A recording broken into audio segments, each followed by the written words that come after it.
Thank you all for joining us for the Communicating Professionally workshop. Joining us today is Dr. Emily Shreve, who is Associate Director of Academic Transitions. She's going to discuss how to communicate professionally in a general sense and communicate effectively in an academic setting. I'm going to hand it over to her to get us started. Hi, everybody. It's so nice to be here with you all. I'm excited to have this conversation. I'm going to share my screen so you can see my slides. My background is in English literature, so I did a lot with thinking about communicating well and effectively through teaching first-year writing and through my training in literary studies. I love talking about effective communication. I think it's so helpful. It's something we have to do all the time, and it's something that can sometimes feel kind of obvious, like, don't you know how to do XYZ? But most of the time we don't. So we need to talk about it and we need to share different ideas for how to be professional and effective in our engagements with others. So I know I'm not, like, this is such a huge topic. So I'm not going to be able to give some kind of comprehensive professional communication 101 that's going to answer all of your questions, but I'm hoping I can share some guiding principles and ideas, and that maybe we can use some time together to brainstorm different scenarios you might encounter and how you might respond to them. So I'll share those principles and then we'll do some things with scenarios. But just to warm us up, I am kind of curious to see what's on your mind. I'd like to know, what are some situations where you felt anxiety about communicating professionally? A situation where you were maybe nervous to reach out to somebody to communicate with them, a situation where you were afraid your communication wasn't professional enough. Where is this coming up for you? So if you could share that in the chat, or you're always welcome to, unmute and share as well. So I saw Bailey said public speaking in an interview. Okay. Oh, even just asking for an extension for an assignment, for sure. I'm writing these down so we can refer back. Ryan, when you said a new workplace, I'm assuming you're meaning kind of like figuring out what the culture is in that workplace and how to engage with that. Does that seem right? Okay, good. New workplace, sending professional emails, confrontation. Confrontation is tricky. Okay. Well, let's keep those in our mind as we go forward and as I share some of these principles, and then I'd like to come back to some of these scenarios in the final part of the workshop. So here's the agenda. I want to talk first a little bit about, what professional means and doesn't mean. Then we're going to talk a little bit about rhetorical awareness. Again, first year writing instructor, I have to go back to that training. I'm going to share some essential guidelines for professional communication. We're going to talk about email etiquette specifically because I think that's one of the most common areas where there's anxiety. And then we're going to practice and talk about more of these scenarios. And Veronica, thank you too for sharing working in a group project. I think that that's a really common area where we need to have good professional communication skills. Okay, awesome. So what does it mean to be professional? I wanted to address this right off the bat because sometimes I think there's a lot of anxiety that the only way to be professional is to be kind of stiff, cold, businesslike, very formal. There's sometimes a lot of concern that professional communication or professional interactions can be kind of inhumane. Like you're forgetting that the other person is a human or that you're a human and you're just focusing on your business. There's also a lot of concern that professionalism has sometimes been really normative, that it's basically telling people you have to be a particular way. One of the most classic areas of this has to do with areas of dress code and with professional presentation, for example, hairstyles. For many, many years, there were certain hairstyles that were coded as professional, and those tend to be Western and white hairstyles, and hairstyles that were coded as unprofessional. There's been a lot of pushback against that, and a lot of people have pointed out that has nothing to do with professionalism. So I think over time, professional is kind of getting back to its roots of what it's really supposed to be about, and less about kind of advocating for certain ways of being or ways of approaching things, being more open to allow a lot of variety and diversity in how we approach it so that we can be more ourselves. So, what does professional really mean? This is totally word nerd thing, but way back when you were thinking about what a profession is or where that came from, the idea was it's linked to the word profess. So the idea is it's something that you're professing. You're saying to the world, this is what I do. This is what I represent. I represent all doctors. I represent all business people.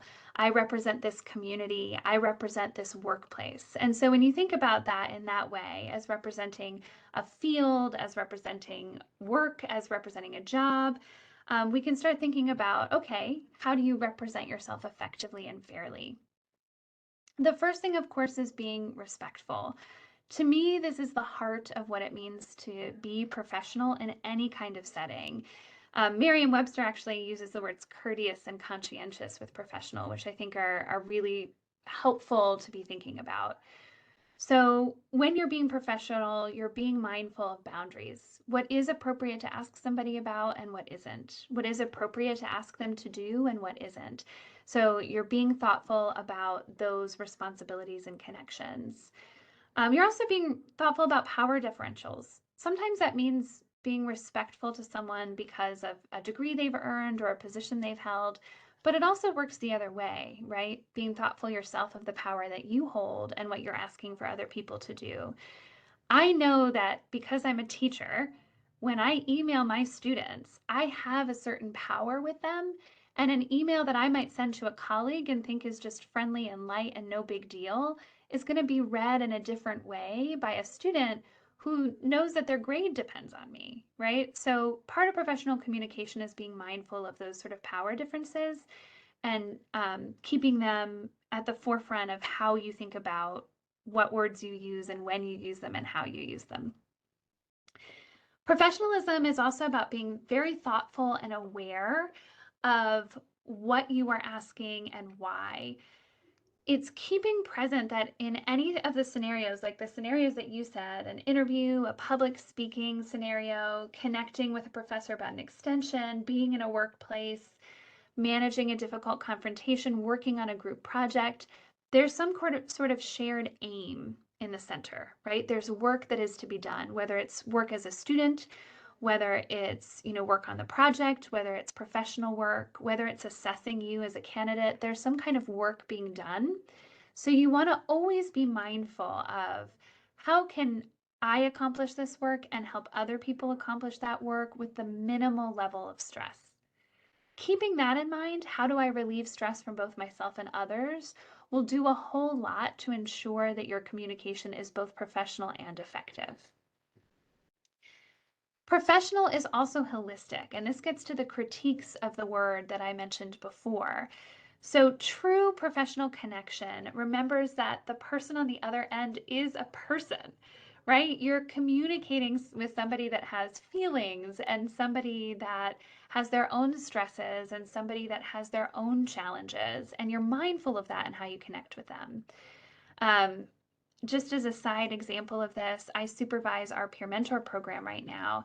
And some of my peer mentors have said to me, it's so sad when a student cancels an appointment and doesn't say anything about it, right? That makes me feel like they've forgotten that I'm this actual person on the other end, hoping to hear something from this person. So, remembering that the person that you're communicating with is a person fully, and then also you want to be uniquely yourself too. There are some professional standards and guidelines. We're going to talk about them. But I don't think being professional means you need to erase what makes you you, right? You also want to come being your full self. You also want to be upfront about who you are and what you value and find ways to show that even in the midst of this respectful and aware communication. And then professional is community created. So, like most things with language and behavioral expectations, things change over time. Different generations have different perspectives. Our cultural norms shift. Things that would be considered professional 50 years ago now might be seen as very unprofessional. And similarly, things that are, professional now, or unprofessional in the past might be professional now. Juliana, was that an actual question or just an accident with hitting the button? I saw a hand go up. Okay. I'm kind of bummed it was an accident, but that was a good reminder to me to say, if you do have questions as I'm going, please feel free to raise your hand or put them in the chat, and we can kind of address them as we go. But anyway, professionalism is community created. It's developed through consensus and it changes through time. One example of something that has changed is it used to be very passé, very unprofessional to ever ask about someone's salary, right? It was seen as like, you never ask your coworkers what they're earning. That is a problem. And there are still some people who think that those conversations shouldn't be had.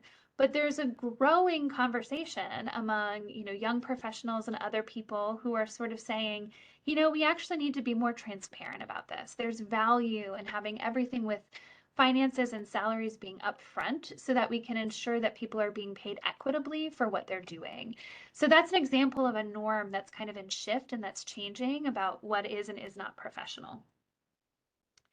Okay, so classic tip for whenever you are thinking about communication, whether it's a moment you have to have a difficult confrontation with someone, or you're giving a public speaking, you're speaking publicly for some reason, or you're doing an interview, you need to think about the rhetorical situation in which you are speaking. And yes, it's definitely similar to growing acceptance of tattoos and piercings, especially in academic settings. I love that connection. Thank you for sharing that, Cecil.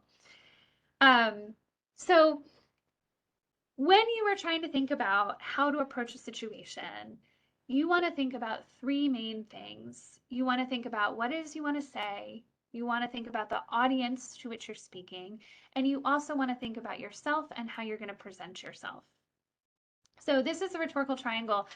Do you know how to do your little show of hands or like use the emoji for WebEx? Can you show me? Do you remember the WebEx? Or I'm sorry, do you remember the rhetorical triangle?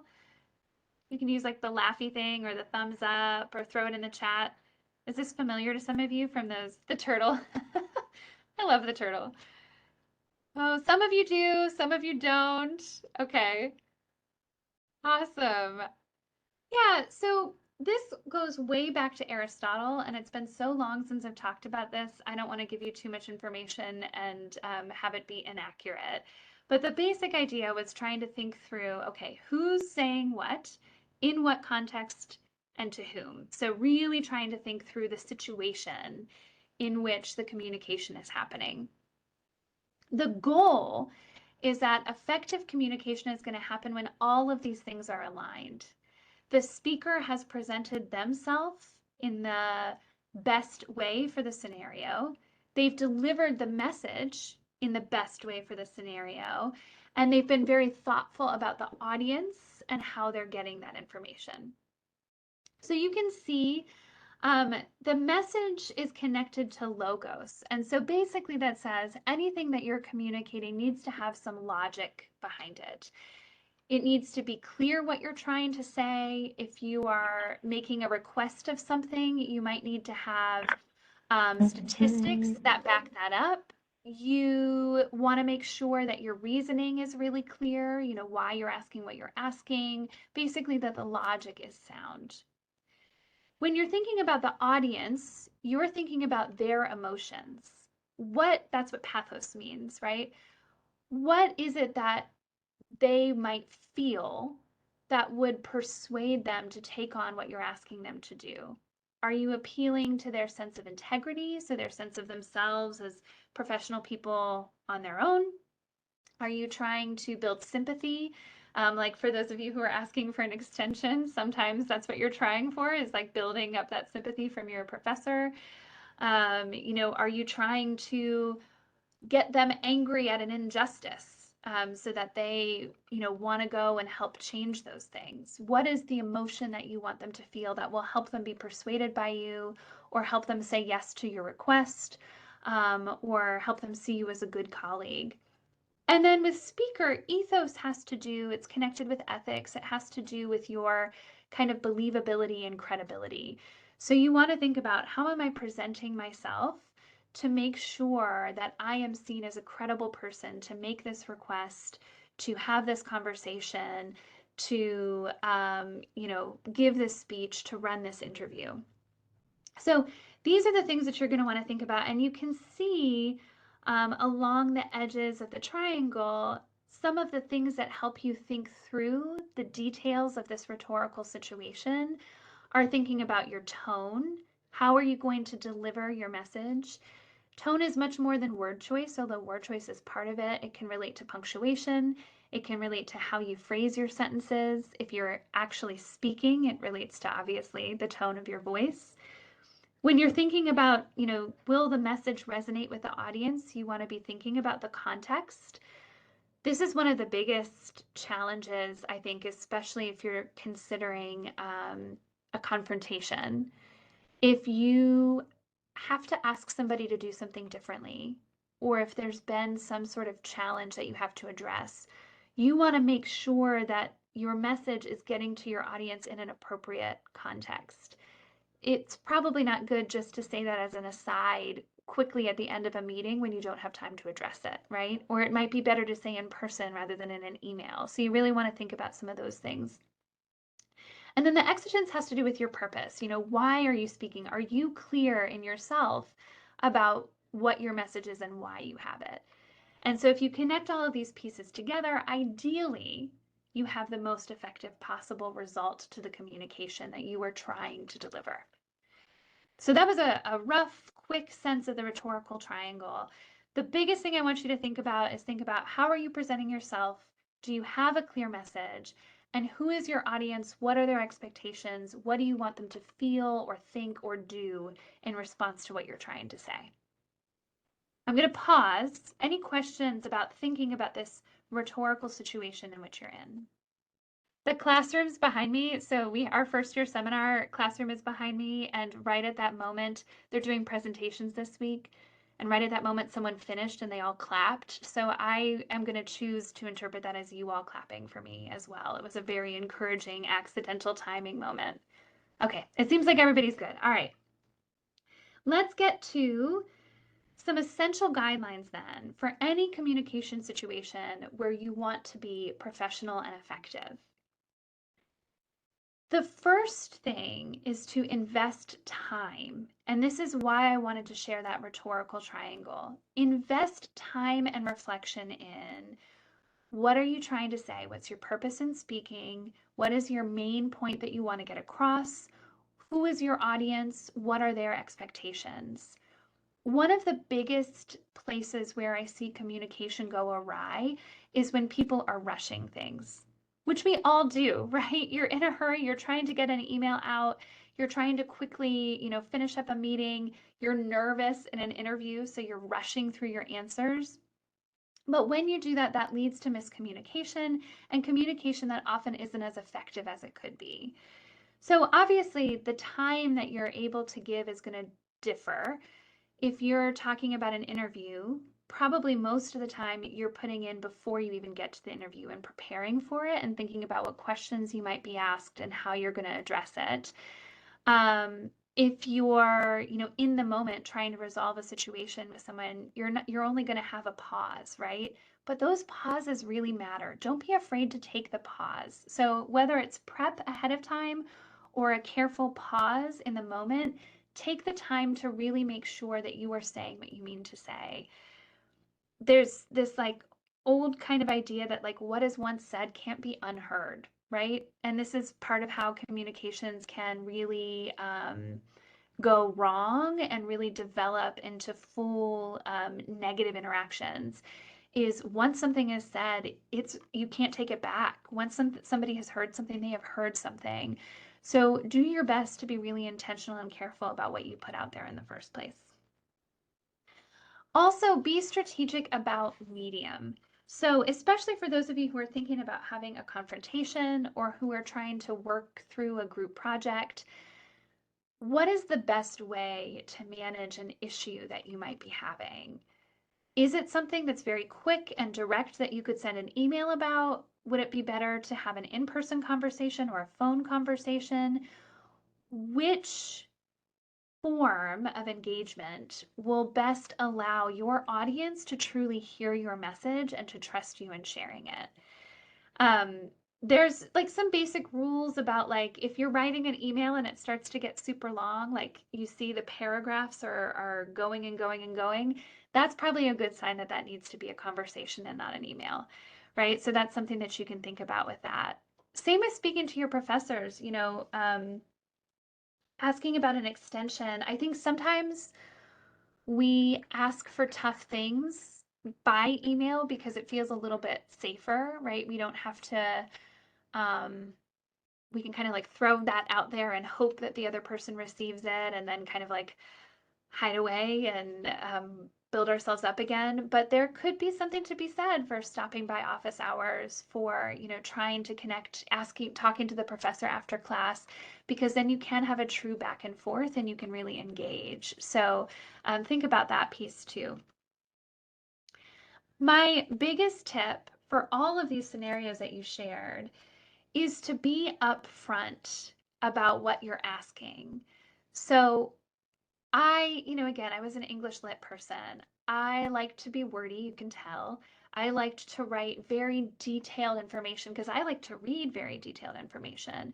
And one of the biggest professional lessons I had to learn is that for me was about building rapport. That for me was giving people needed details.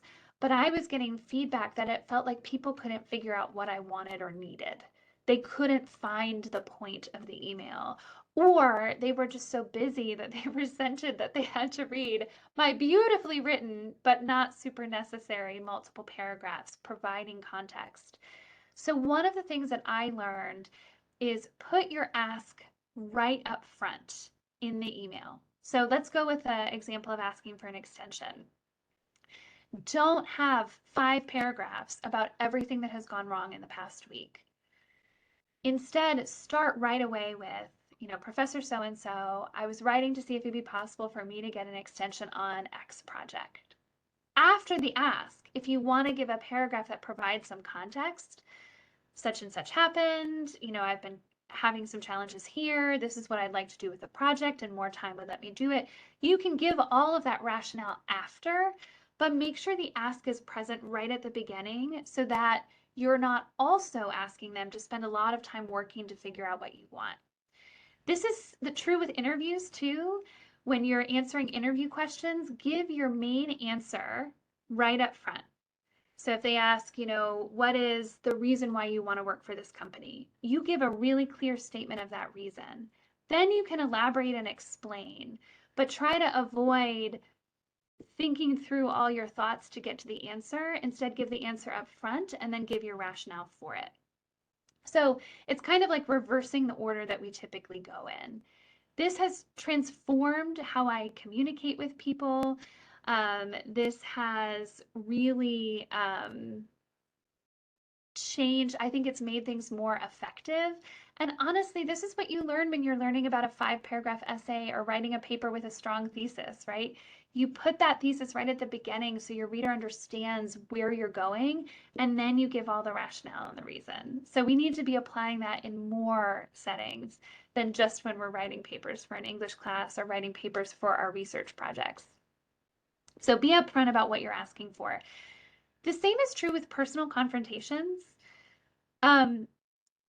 I know sometimes we want to like lead into it softly, right? We want to sort of work our way up because it takes some courage and it takes some, leadership and bravery to confront someone.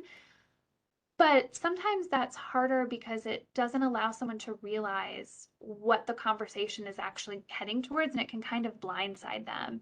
So saying upfront, hey, so and so, we need to talk about your contributions to this group project, as I'm concerned that you're not providing the same level of work as everyone else, and I'd like to talk through some solutions for it, right? It's much better to start with that than to kind of wind your way there by asking questions. How are things going? What's going on with you? Because, you're hiding from them the main reason for the conversation. So be upfront about like, this is why we need to have this conversation, and then you can get into those details. When you're engaged in professional communication of any kind, acknowledge the challenges of the person to whom you're connecting. So if you are requesting an extension, you might want to acknowledge, I know that this might create additional work for you, or, I hope that this doesn't impact your grading timeline. If you're writing a professor to ask for a recommendation, you might say, I know you're very busy, but I would really appreciate it if you write a recommendation letter. If you're confronting someone about their performance issues in a group project, saying, I know that you've got a lot on your plate and that, you're working 30 hours a week and that the amount you're working plus your school has to be a lot to manage. However, da da da da da, right? Doing that, acknowledging what the other person is managing, does a lot to helping them feel respected and to helping them want to find some sort of solution with you, or find some engagement with you. The same is true. I just want to get back to some of these solutions, or some of these situations. I would say the same is true when you're in an interview. Um, if you can be aware of the challenges that a particular company is facing and can acknowledge that, um, your public statements have, shown that you're really struggling. I'm thinking in a higher ed situation, right? You're struggling with student retention. You want to keep more students for the long term. I think that's a really common problem. Here's some ideas about how I would want to help us work together to solve that were I to be chosen for this position. So that can be really effective in an interview setting. Similarly, in public speaking, one of the biggest challenges for your audience is probably paying attention, right? I mean, you all know it's challenging. We're tired. We've got a lot on our minds. We're thinking about our things. To really pay attention to a speaker can be hard. So, as a speaker, trying to say that up front and say, hey, I know it's 4:30 p.m. on a Tuesday in November. We're all tired. It's hard to pay attention right now, but I'm going to do my best to make this meaningful for you so that we can really leave and feel like we're taking something good away from this conversation. Right? Whatever it is, acknowledging what your audience might have as a challenge point can really help you be more effective in persuading them to see your point of view or to, support you in your project. I collaborate with a lot of people on campus, which means I'm asking a lot of favors of a lot of people, right? I have to email my colleagues to say, hey, would you like to work together with us on this? Would you have time to do XYZ? And so acknowledging what I know of what's on their plate goes a long way towards having them be willing to take on more work in our collaborations. This is more for any kind of written professional communication you're doing, although if you're in a visual aid, if you're presenting in a public speaking situation, your visual aid will often have written elements. But definitely edit. Edit, edit, edit, edit as much as you possibly can. Major and obvious grammar errors can really catch the attention of people in a way that disrupts your ethos, what we talked about before, your credibility, your presentation of yourself. One of the biggest things, and this just happened to me the other day, so it's not like I don't do it, try to spell that person's name right. Do your best. Mine was a mistype. I knew how their name was spelled and I just typed too fast and I didn't edit and I said their name wrong in the email. But if that's the first thing someone sees, hi, so and it's not their actual name, that's so disheartening, right? So make sure names are spelled correctly. Make sure everything is accurate. I'm on a lot of search committees. One of the things that I see is people will send in cover letters that say, I'm so excited to be applying for this job at the College of Southern Nevada. I'm reading that at UNLV. That shows me that they, are applying for multiple jobs, which is great. We all should, but that they didn't take the care to make sure that they had the right institution or they uploaded the wrong document or whatever. And it's not the first impression that you want to have. So be careful with things like that. And then if you're not sure what to do with something, if you're not exactly sure how a word is spelled, how a word is capitalized, if you're not sure the best way to organize bullet points, just be consistent throughout your document, your email, your resume, your cover letter, whatever document it has that you've created. So being consistent will show that you chose it purposefully, whereas if you go back and forth, it makes it seem like you haven't edited and haven't taken your time to produce as polished a work as possible.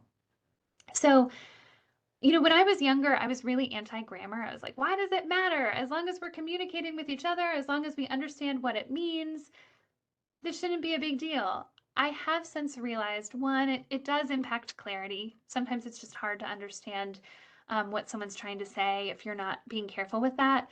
But two, it is often about respect. It's about that version of professionalism we've talked about being thoughtful, about being respectful of someone's time. It's worth taking the time to edit to show that you care about how you're presenting yourself and how the other person's receiving you. When in doubt, if you're communicating with someone for the first time, be more formal right up front, and then you can adapt and become more informal based on the responses they're given to you. So especially if you're writing an email, be as formal as possible that first way through. And then if they write back and are more formal, they use their first name, they include a Bitmoji, whatever it is that they might do, you can kind of match them at that level. Oh, but I do just want to say, be sure to adapt. It's so sad to me if I have a student write to me very formally, I write back a little bit more flexibly, but they still respond back really formally. It feels like we're not connecting. So if somebody is, shifting the tone of your communication, shift with them, read the room, and connect with them over that. No matter what kinds of conversations you're having or what contexts, be specific with follow-up afterward. So for example, if you host a meeting, you're working on this group project, you have had a meeting together, and you need to have a sense of what's going to come next. Make sure, send an email follow-up that says, okay, this is what we all agreed we're going to do this week. Or make sure you end the meeting with a sense of, okay, what is the next step? Are we all clear on what the next step is? If you've emailed somebody and asked a question, it might be helpful to respond back after they give you the answer just to show that you've understood it. So sometimes the initial communication is great, but what happens is it falls apart on the back end. So give follow-ups, be specific on, okay, I'm going to take this action as a result of what you told me, or I'm going to do this next, because that will really help ensure that the loop is closed, the communication has been effective throughout, and there haven't been any miscommunications. If you've been doing an interview, do a follow-up, write thank you emails to the people that are on your search committee. That can have a huge impact, but in those emails, be specific about the things that were valuable. I really appreciated talking to you all about XYZ. I learned a lot about this element of your company that I hadn't known before, and it makes me even more excited to come and work with you, right? Show that you were an active listener in that scenario and that you can follow up on those things and move forward with those things. And then, especially with emails, strive to respond timely to people. This doesn't always work all the time. I certainly have emails in my inbox that I still need to respond to, but the general rule of thumb that I learned when I was a graduate assistant in an office on campus is to try for the 24 hours during the work week, not counting weekends or times that you're off, but a 24-hour response. I mentioned this before in the previous slide about what professionalism is, but again, we're talking about professional when we're talking about situations where there's a job to be done or work to be done. And if people are waiting for a response for you, if they can't move forward on something until they hear from you, don't make them wait longer than 24 hours. Also, the other side of this is also don't constantly email somebody if you haven't given them 24 hours to respond, right? So make sure you've also given people time to balance all of their other commitments, to balance all of their other work, to think about their response carefully and to be able to write to you fully. But ideally, you're trying to have a good 24-hour cycle so that work can happen efficiently and smoothly and that nobody's holding anybody else back. I think typically we want fast responses from others, and then we want to be able to respond slowly to them, right? When we're trying to get something done, we want it back quickly. when somebody's asking something from us, we want everybody to hold their horses. But ideally, if we try to go with this 24-hour response for everyone, it just helps everything move effectively and fairly. And then my last general tip is learn from other people. I learned so much about how to communicate in a wide variety of settings by looking at the people I respected and how they communicated, or by noticing things people did. Like I get emails from people and I say, oh, how cool that they highlighted with a color the most important part of this email. That helps me better understand what I need to do next. I'm going to start doing that in my emails. Or, oh wow, this person for their away message included like fun details that made me feel more connected to them. I want to do that in the future on my away messages. So, whatever it is, look for what other people are doing and try that out. Make it your own. Use that kind of style. But we learn a lot by noticing what other people are doing. Okay, I want to very quickly talk about some email etiquette things. I'm going to move through this fast because I want to have more conversation than I want to have me talking at you. So when you're emailing, remember the basics. Use a professional email account, so your Rebel Mail account or a Gmail account that has been designed for professional purposes. Try not, you don't want to be applying to jobs with, um, fuzzy cat fanatic 72 as your email address, right? That's not relevant to the job and it could actually be distracting. So try to stick with your name in some kind of combination in a way that is just, not distracting them at all from what you're trying to do and say. Um, Use a clear and specific subject line. So make sure it's right up front about what you're asking. Don't skip the subject line. Don't have it be vague. Sometimes what I see my students do is they'll email me and they'll just, the subject line might say COLA 100E, which is the class I teach. That doesn't tell me anything. I know that they're in that class. I know my students, but that doesn't tell me anything about what they're asking for with the class. So it's really helpful, especially if I'm balancing a lot of emails in a day and trying to figure out what I want to respond to. It's helpful if it says extension for COLA 100E or, just an extension with a question mark or, quick question, blank assignment. That helps me have a sense of what's going to be in that email so I can prioritize how I'm opening them and responding to them and engaging with them. Directly address the person you're responding to, and I'm going to have some more tips for that in a second. Make sure it's error-free as much as is humanly possible, and make sure your message and point is clear. As I said before, have your ask, the thing that you need from the person, right up at the front, and then make sure you also sign it. Warmly, best, thank you for your time, comma, whatever that is, and then sign your name. I want to say too, I think the signature, it's kind of my favorite part of the email because I think the signature and any other kind of like professional sign off you have or quote that you have in your emails is one of the places where you can show the most personality. You can really kind of show who you are and what you value. So you can have some fun there about what sign off you use and how you use that sign off. If you do have a quote, if you do have other information about, maybe jobs roles you have on campus or, other contact information for yourself or a LinkedIn link or anything like that. But I think that's a real space for a lot of personalization. And I encourage you to think about what you want that signature part of your email to be. With the address, I want to go to that. I think this is the number one thing that causes a lot of anxiety is like, what do I call this person? I know it causes anxiety because I get a lot of emails from my students that just say, hello, question mark. Because I think they're not sure what to call me, even though I do try to tell them right up front that they can call me Dr. Shreve or Ms. Shreve or Emily or any combination.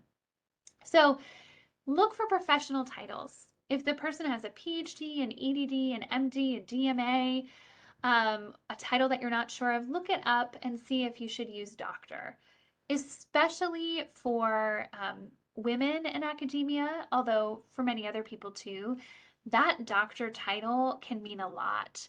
And sometimes not having it can feel like an accidental sign of disrespect. So if someone has worked to earn a title, go ahead and use it. They might write back to you and use their first name and say, don't call me that, just call me Emily, but try it. right? Try first with the title, formal first, and then you can adapt based on how they respond back to you.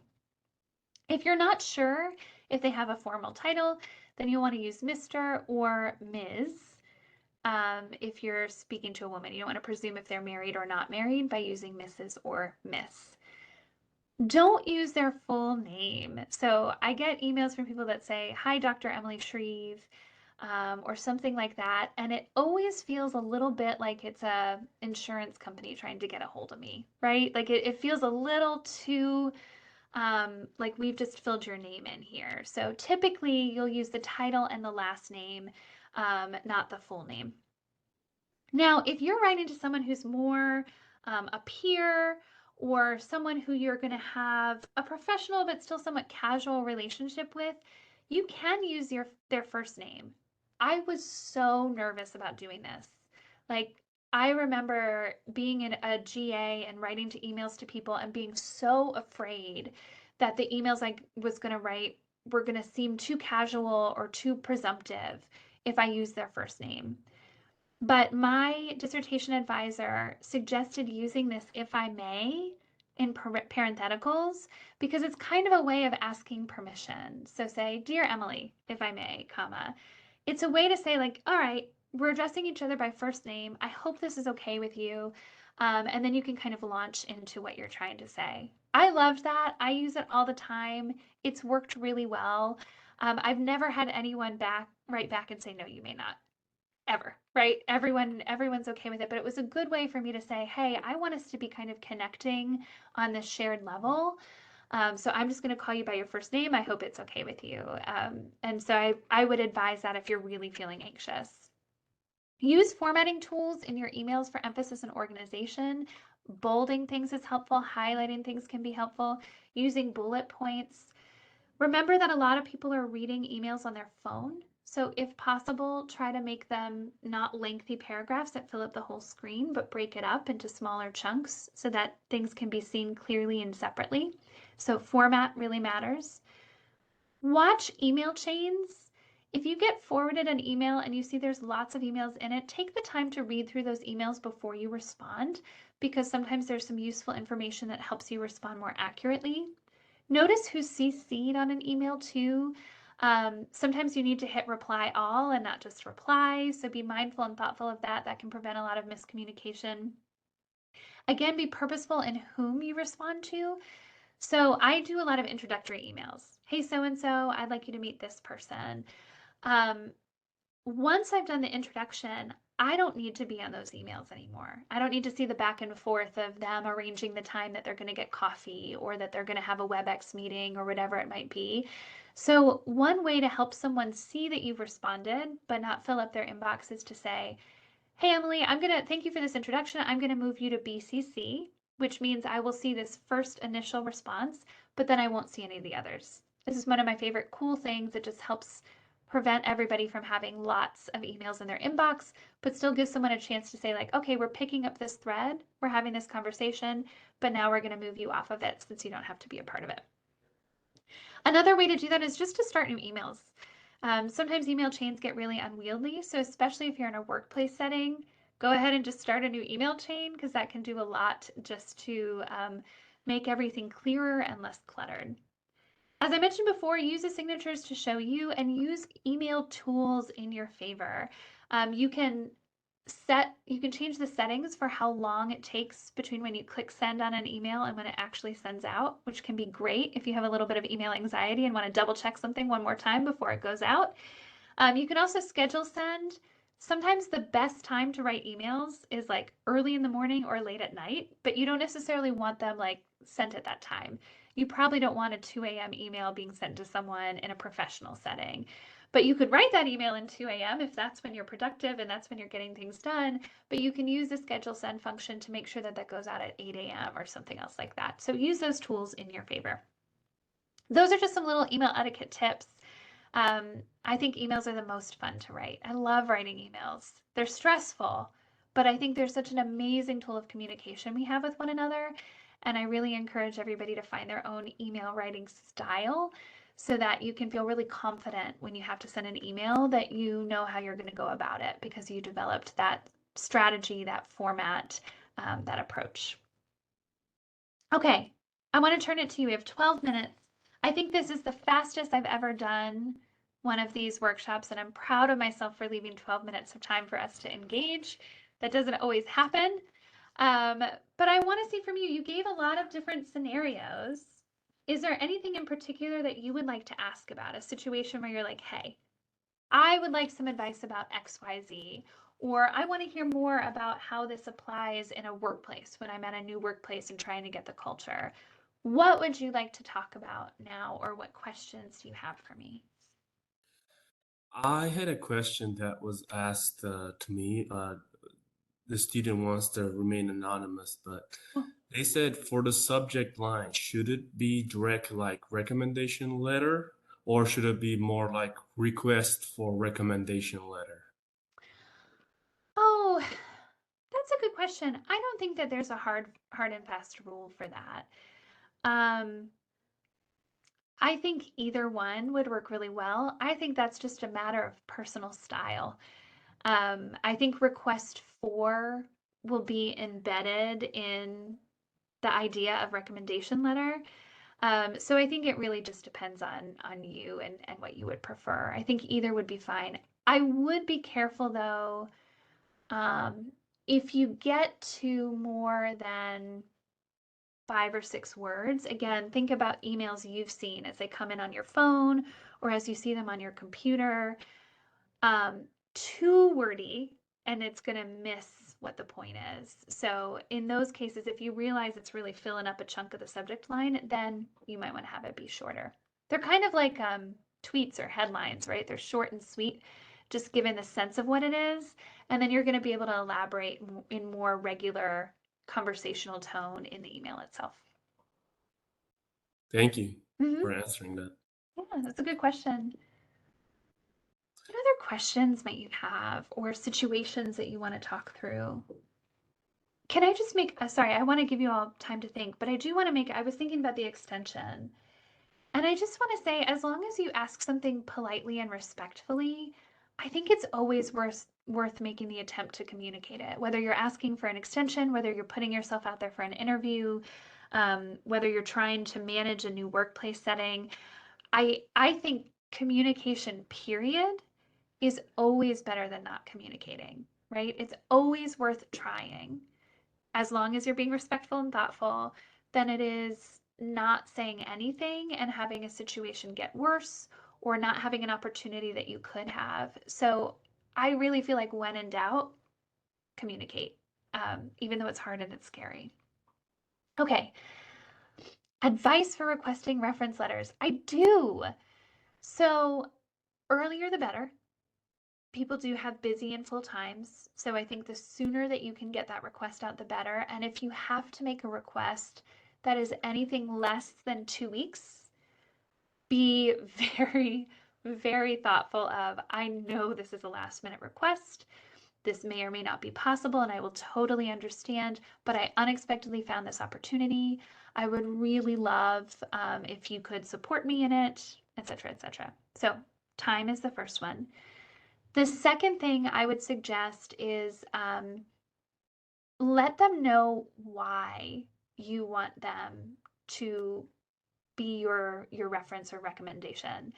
So, when students ask me, they'll often say like, you were my first year seminar instructor, and I just felt like you really knew me and what my goals were, and I think you would be able to talk about that.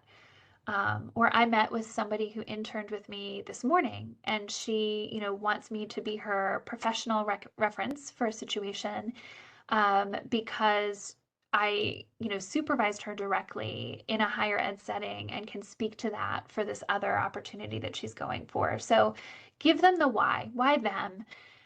What do you think that they might offer? Because I think it helps them sometimes, it helps the referencer, that is not the word, but the person writing the reference, it helps them to understand what you hope that they'll bring to the reference letter or to the recommendation. And then I go back and forth on this.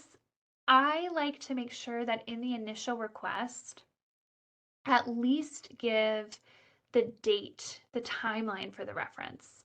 So you might not want to write out all the details because if they're not going to be able to do it, then that might not be worthwhile. So you might want to have the initial request just be, hey, I really loved working with you. I'm applying for this situation. I would really love if you could write me the reference letter. It's due on December 15th. You could keep it at that. Sometimes people suggest offering more, they're looking for 2 pages or here's the link or whatever.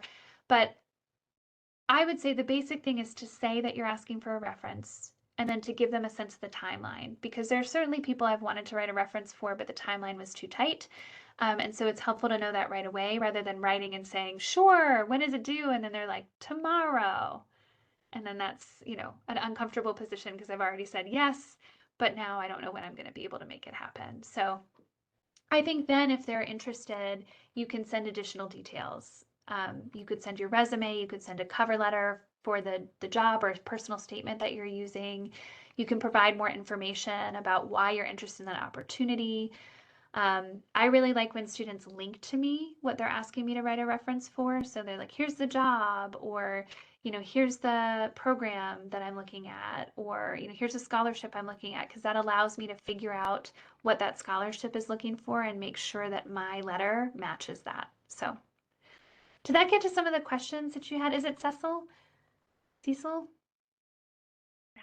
Oh, it's actually Cecil. Cecil! See, I grew up on a lot of British things, and so I think I always go British, and I'm sorry. So, No, you're Cecil, did that answer the question that you had? Oh yeah, it did help a lot. Thank you. Okay, good. Thanks. And I'll just say, if you're nervous about asking for a recommendation letter, as long as it's not a professor like, okay, if you didn't turn anything in that class, or you didn't do your best work, then maybe that's not a situation that's great. But the vast majority of the time, it is a joy to get a reference letter request or a recommendation request. It's so much fun. It's meaningful to me because it means that, the person requesting has remembered me and remembered working with me and enjoyed working with me. It's exciting for me because I love being able to talk about the great things that the people I work with do, and I love the opportunity to do that. And it's also just a moment of connection, right? Like I get to hear what someone who I may not be in daily contact with now is now doing, and that's so exciting. So you are asking them to do work. It takes some time to write a reference letter, but it is in general such an exciting thing to be asked to do. So feel confident in putting that out there. Other questions, other scenarios? We didn't really talk about workplaces, like figuring out the workplace culture. Um, that's definitely a something that I think some of this advice applies to, but is a distinct scenario. My biggest advice for that is just modeling. Look to see what other people are doing and be mindful of that and be sort of like an observer, a good observer picking up on the culture. Um, but also make sure that you have a sense of yourself and who you are as a professional. You don't want to totally feel like you have to just adapt to the culture of your workplace. You also want to bring yourself to it and your style. So it's like any relationship, it's a mix of kind of figuring out what some of those expectations are while also bringing your own and, creating a new community through your presence. We are coming close to that 1 hour mark. Maybe we can take last questions if they would like to ask in the chat. Sounds perfect. Any last questions? And there's my contact information. You can call me Dr. Shreve. You can call me Ms. Shreve. You can call me Emily if you're I writing was me an saying email. Dr. Emily when you first joined the call. You can say Dr. Emily too. That's fine. Any version of that I think is respectful. That's amazing. Yeah. But not Dr. Emily Shreve, like I said. Okay. Well, I learned something. You can when you're introducing somebody, you can give their full name. But if you're writing me the email, don't do it in the email. Yeah. Okay, awesome. Thanks everybody. Well, yeah, seems like nobody has any other questions. I'll just say too, sometimes the situations every situation is unique. And so while there are these general principles, if you're working on an email, if you have a uncertain situation, if you have the time, reach out. I'd love to hear from you. Ask the Writing Center. The Writing Center can help you even with things like writing tricky emails. Use your mentors and models, but like any writing or any kind of communication, it's stronger when we get feedback from other people. So get feedback when you can. Then to wrap up, before we end today's session, we would like to thank our presenter, Dr. Shreve, for sharing her time and expertise with us today, and thank to our participants for joining us today. Before you all log off, please take a few moments to fill out the workshop feedback survey I just dropped in the chat. That helps us moving forward with our workshops. Thank you so much for everyone for joining, and thank you once again, Dr. Shreve. You're so welcome.